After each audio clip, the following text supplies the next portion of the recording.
ನಿಮ್ಗೆ ಯಾರು ಮಾಹಿತಿ ಹೇಳ್ತಾರೋ ಗೊತ್ತಿಲ್ಲ, ಆದರೆ ಎಲ್ಲ ವಿಚಾರಗಳು ಎಲ್ಲ ರಿಪೋರ್ಟ್ಗಳು ವರಿಷ್ಠರ ಕಡೆ ಇದ್ದಾವೆ.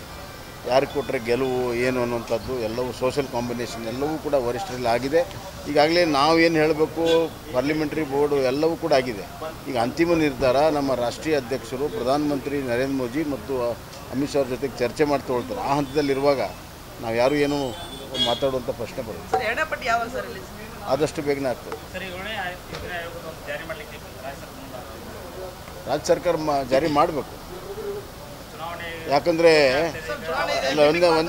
ಒಂದೇ ನಿಮಿಷ ಜಾರಿ ಮಾಡಬೇಕು. ಅವರು ಚುನಾವಣೆ ಪೂರ್ವದಲ್ಲಿ ನಮ್ಮ ಸರ್ಕಾರ ಇದ್ದಾಗ 7ನೇ ವೇತನ ಆಯೋಗ ಜಾರಿ ಆಗಬೇಕು ಅಂತ ಭಾಳಷ್ಟು ಭಾಷಣ ಮಾಡಿದ್ದಾರೆ ಸಿದ್ದರಾಮಯ್ಯವರು. ಈಗ ಅವರು ಅಧಿಕಾರದಲ್ಲಿದ್ದಾರೆ.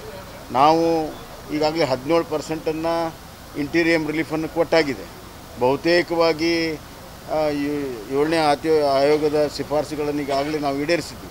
ಇನ್ನೇನು ಅಂತಿಮ ಶಿಫಾರಸ್ಸೇನಿದೆ ಅದನ್ನು ಈಡೇರಿಸುವಂಥ ಕರ್ತವ್ಯ ಸಿದ್ದರಾಮಯ್ಯರದಿದೆ. ಆದರೆ ಬಜೆಟಲ್ಲಿ ಒಂದು ನಯ ಪರ್ಸೆಂಟ್ ಇಲ್ಲ. ಅವ್ರಿಗೆ ಗೊತ್ತಿದೆ ಮಾರ್ಚಲ್ಲಿ ಏಪ್ರಿಲಲ್ಲಿ 7ನೇ ಆಯೋಗದ ಅಂತಿಮ ರಿಪೋರ್ಟ್ ಬರ್ತದೆ ಅಂತ ಗೊತ್ತಿದ್ದರೂ ಕೂಡ ಇವತ್ತು ಯಾವುದೇ ಹಣವನ್ನು ಹಿಡಿದ್ರಿಂದ ಸರ್ಕಾರಿ ನೌಕರರಿಗೆ ಮೊನ್ನೆ ಅವರ ಸಮ್ಮೇಳನದಲ್ಲಿ ಮೂಗಿಗೆ ತುಪ್ಪ ಹಚ್ಚೋ ಕೆಲಸ ಮಾಡಿದ್ದಾರೆ. ಕಾರ್ಯಗತ ಆಗುತ್ತಿಲ್ಲ ಅನ್ನೋದು ಕಾದು ನೋಡೋಣ.